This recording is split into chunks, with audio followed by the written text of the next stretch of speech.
Black rock एक ऐसी company जिसके सामने दुनिया का सबसे अमीर देश अमेरिका भी मदद की गुहार लगाए खड़ा रहता है। 2008 का इकोनॉमिक क्राइसिस हो या फिर 2020 का कोविड पेंडेमिक, जब भी अमेरिका की वर्चस्वता पर सवाल खड़े हुए हैं, ब्लैक रॉक कंपनी अमेरिका के लिए वरदान बन के सामने आई है। और खाली अमेरिका ही नहीं, आज ब्लैक रॉक दुनिया भर में 10 ट्रिलियन डॉलर से ज्यादा के फंड्स को मैनेज करती है। ये नंबर कितना बड़ा है, इसका अंदाजा आपको इस बात से लग जाएगा कि इंडिया, जो आज के समय में 3.7 ट्रिलियन डॉलर्स की जीडीपी के साथ दुनिया की 5th सबसे बड़ी इकोनॉमी है, ब्लैक रॉक इससे 2.5 गुना से भी अधिक के एसेट्स मैनेज कर रही है। दुनिया की टॉप कंपनीज जैसे एप्पल, माइक्रोसॉफ्ट, गूगल, मेटा आज ब्लैक रॉक द्वारा ही कंट्रोल की जाती हैं। दोस्तों, ये कंपनी अमेरिका, यूरोप और यहाँ तक कि चीन को भी अपनी उंगलियों पर नचा सकती है। जब भी बड़े बड़े देशों को पैसों की ज़रूरत होती है तो ये देश ब्लैक रॉक के आगे हाथ फैलाकर खड़े हो जाते हैं। ये कंपनी शैडो बैंक की तरह काम करती है। आज जो हम खाना खा रहे हैं, पानी पी रहे हैं, बीमार पड़ने पर जो दवाई खा रहे हैं, उन सभी चीज़ों पर कहीं ना कहीं ब्लैक रॉक कंपनी का कंट्रोल है। इतना ही नहीं, रशिया यूक्रेन वॉर में जब यूक्रेन की इकोनॉमी की कमर टूटी हुई थी, तब जेलेंस्की ने पूरे यूक्रेन देश के फंड्स की चाबी और किसी को नहीं बल्कि सीधा ब्लैक रॉक कंपनी को थमा दी थी। इतना सब कंट्रोल करने के बाद भी अगर आपने अभी तक इस कंपनी के बारे में नहीं सुना, तो इसके पीछे कंपनी खुद सुर्खियों में रहना नहीं चाहती ताकि इनके काले कारनामे लोगों के सामने न आ सकें। इसलिए इन्होंने वर्ल्ड के टॉप मीडिया आउटलेट को अपने कंट्रोल में कर रखा है। इसीलिए दोस्तों, आज की वीडियो हम इसी ब्लैक रॉक कंपनी के बारे में जानेंगे कि कैसे इस कंपनी ने दुनिया की लगभग हर इकोनॉमिक एक्टिविटी पर अपना कब्जा जमा रखा है। कैसे आज डेवलप्ड देश जब उनकी इकोनॉमी डाउन होती है तब इस कंपनी से हेल्प मांगते हैं। कैसे ये कंपनी एक रियल लाइफ इल्यूमिनाटी की तरह वर्क करती है। और सबसे बड़ा सवाल, आखिर कैसे ये कंपनी अमेरिका के गवर्नमेंट ऑफिसर्स को हायर कर फ्यूचर में उनसे अपने पक्ष में लॉज बनवाकर अमीर बनती है। दोस्तों, वीडियो काफ़ी इंटरेस्टिंग होने वाली है, आप एंड तक बने रहिएगा। History of black rock and Larry Fink. दोस्तों, वीडियो को शुरू करने से पहले आइए सबसे पहले कंपनी की हिस्ट्री और उनके फाउंडर की कहानी को जान लेते हैं, क्योंकि तभी आपको समझ आएगा कि कैसे इतने कम समय में ये कंपनी फाइनेंस की दुनिया में बादशाहत हासिल कर पाई है। दोस्तों, ब्लैक रॉक कंपनी के फाउंडर लैरी फिंक है। लैरी फिंक अमेरिका की एक साधारण यहूदी फैमिली में पैदा हुए थे, जिनकी रुचि फाइनेंस और स्टॉक मार्केट में काफ़ी ज़्यादा थी। वो समझ गए थे कि पैसे की पावर पॉलिटिकल पावर से भी ज़्यादा होती है। जिसके पास पैसा होगा वो देश के नेता और सरकार को अपनी जेब में लेकर घूम सकता है। इसलिए साल 1976 में उन्होंने अमेरिका की इन्वेस्टिंग फर्म बॉस्टन फर्स्ट में बतौर सिक्योरिटी ट्रेडर काम करना शुरू कर दिया। सिर्फ 8 सालों में ही वो कंपनी के एमडी पद पर प्रमोट कर दिए गए। मात्र 31 साल की उम्र में उन्होंने ये उपलब्धि अपने नाम कर ली थी। उन्होंने अपने कार्यकाल में कंपनी को $1 बिलियन का प्रॉफिट कराया था, जिसके बाद फाइनेंस की दुनिया में उनका कद काफ़ी बढ़ गया था। लेकिन 1986 में उनसे कैलकुलेशन के दौरान एक छोटी सी गलती हो गई, जिससे कंपनी को $100 मिलियन का लॉस हुआ। लैरी जल्द ही कंपनी के सीईओ बनने वाले थे, लेकिन इस गलती के कारण उन्हें कंपनी से बाहर का रास्ता दिखा दिया गया। लैरी को काफ़ी बुरा लगा। लैरी ने तय किया कि अब वो फिर कभी नौकरी नहीं करेंगे। इसके बाद उन्हें ब्लैकस्टोन कंपनी के फाउंडर स्टीव श्वार्ट्जमैन का साथ मिला। स्टीव समझ गए थे कि लैरी उनके लिए तुरुप का इक्का साबित हो सकता है।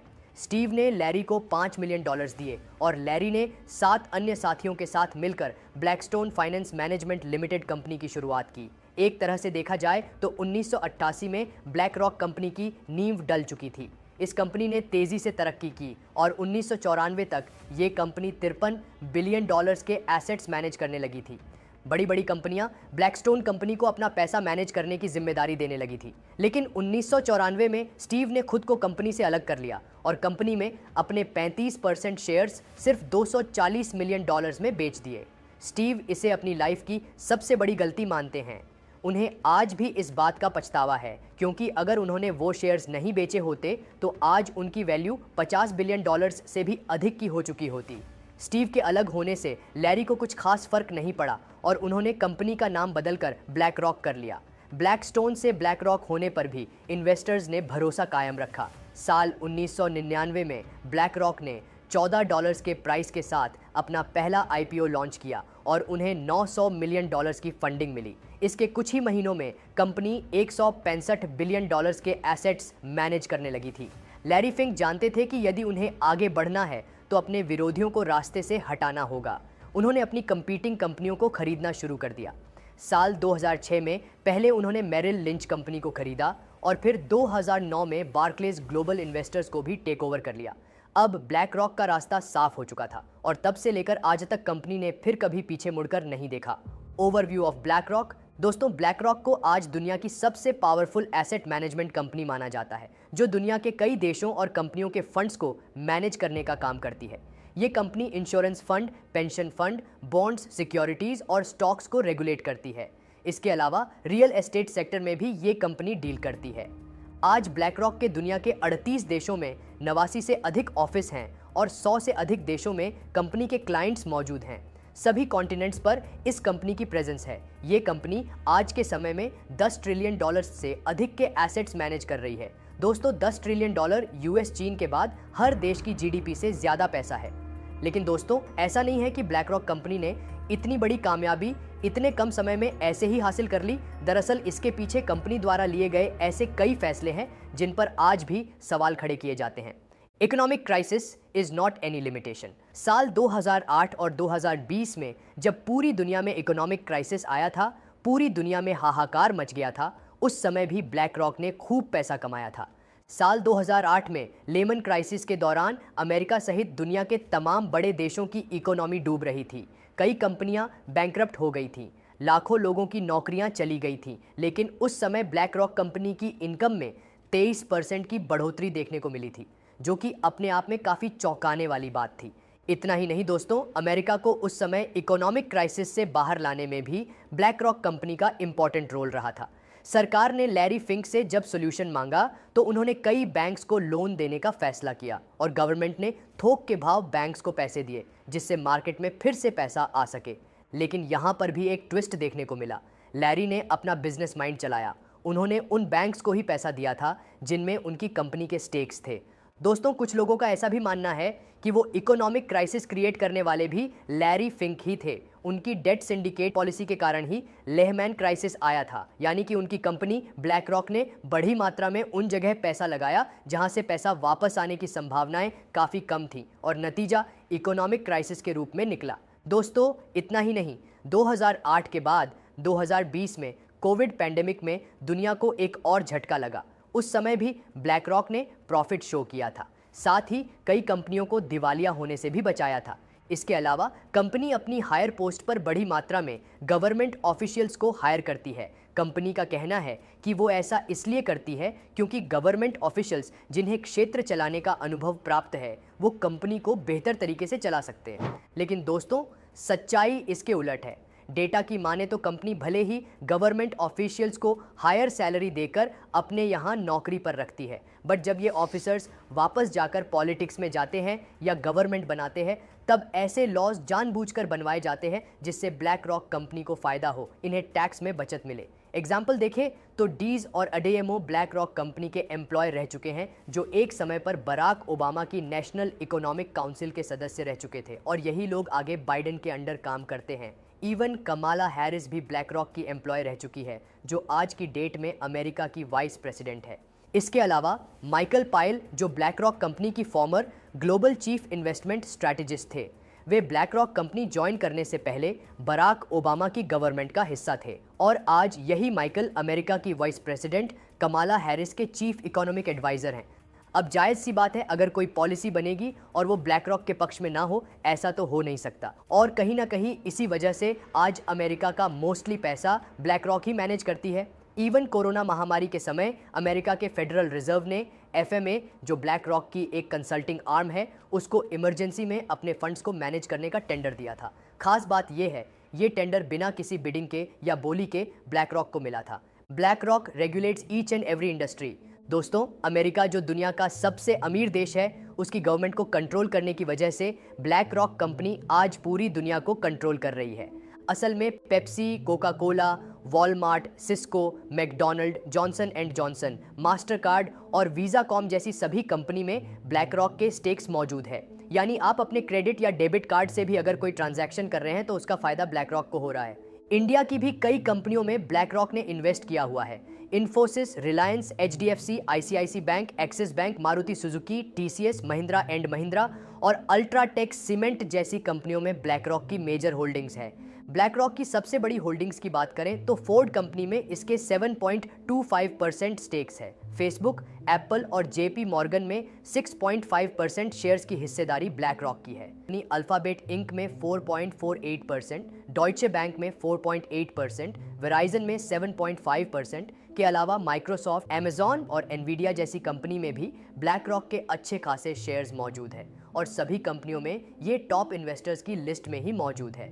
ब्लैक रॉक जिस भी कंपनी के शेयर खरीदती है उसके शेयर्स में एक तेज उछाल देखने को मिलता है, यानी उस कंपनी की तो चांदी ही चांदी हो जाती है।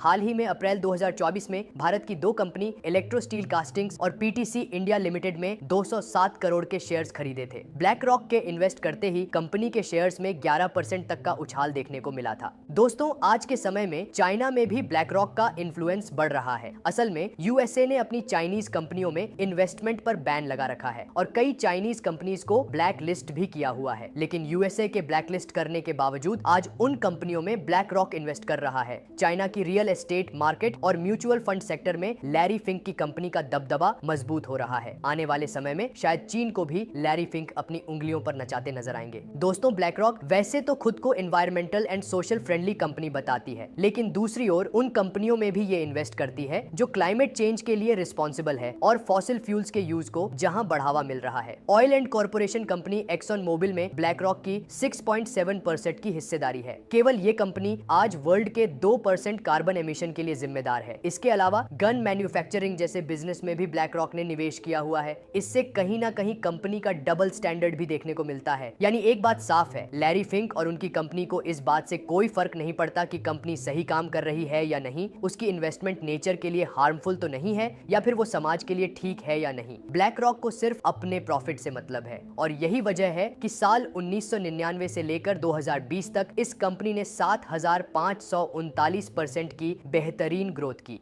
Black rock magical software. इसके अलावा दोस्तों, आज इस कंपनी के पास एक अलादीन का चिराग है जिसके जरिए आज ये इस ऊंचाई तक पहुंच पाई है। अलादीन के चिराग का नाम अलादीन ही है, यानी asset liability and debt and derivative investment network. असल में ये कंपनी के द्वारा डिजाइन किया गया एक सॉफ्टवेयर है जो फ्यूचर प्रोग्राम के तौर पर काम करता है। इस सॉफ्टवेयर का काम रिस्क मैनेजमेंट करना है। अलादीन सॉफ्टवेयर ग्लोबल इवेंट्स और रिस्क पैरामीटर्स को मेजर करते हुए एआई के जरिए ये बताता है कि कहां पर इन्वेस्ट करना सही रहेगा और कहां पर पैसा डूबने की आशंका है। दुनिया के लगभग सभी देशों और हजारों कंपनियों के डेटा को कैलकुलेट कर ये सॉफ्टवेयर अपनी रिपोर्ट देता है। 50,000 से अधिक यूजर्स इस सॉफ्टवेयर का यूज कर रहे हैं। बड़ी बड़ी कंपनियां करोड़ों रुपए इस सॉफ्टवेयर को यूज करने के लिए दे रही हैं और आज 21 ट्रिलियन डॉलर से अधिक के एसेट्स सिर्फ इस सॉफ्टवेयर के जरिए मैनेज किए जा रहे हैं। इसी के थ्रू जापान अपने 1.5 ट्रिलियन के पेंशन फंड को रेगुलेट करता है। World's largest companies Apple, Microsoft और गूगल्स पेरेंट फर्म अल्फाबेट, ये तीनों अमेरिका की सबसे बड़ी US public companies BlackRock के अलादीन सिस्टम पर ही रिलाई करती है। लेकिन दोस्तों, इस कंपनी के बारे में इतना सब कुछ जानने के बाद आपके मन में एक सवाल शायद उठ रहा होगा कि अगर ये कंपनी इतनी बड़ी और विशाल है तो इसके बारे में मीडिया में ज़्यादा खबरें क्यों नहीं आती। असल में ये भी कंपनी की अपनी एक पॉलिसी है। लैरी फिंक नहीं चाहते कि उनकी कंपनी मीडिया में ज़्यादा आए। अगर मीडिया में कंपनी की खबरें छपने लगेगी तो हर छोटे बड़े फैसले पर लोगों की नज़र रहेगी और लैरी फिंक अपने फैसले प्राइवेट रखना ही पसंद करते हैं और वो ऐसा करने में इसीलिए कामयाब हो जाते हैं क्योंकि दुनिया की 90% मीडिया पर भी ब्लैक रॉक का कंट्रोल है। अधिकतर सभी बड़े मीडिया हाउस में ब्लैक रॉक ने इन्वेस्ट किया हुआ है। फॉक्स में 18%, सीपीएस में 16% और कॉमकास्ट में 13% की हिस्सेदारी ब्लैक रॉक की है। यही वजह है कि कोई भी मीडिया हाउस ब्लैक रॉक की मर्जी के बगैर उनके बारे में कुछ नहीं छाप सकता। तो दोस्तों, ये थी ब्लैक रॉक और इसके फाउंडर लैरी फिंक की पूरी जानकारी।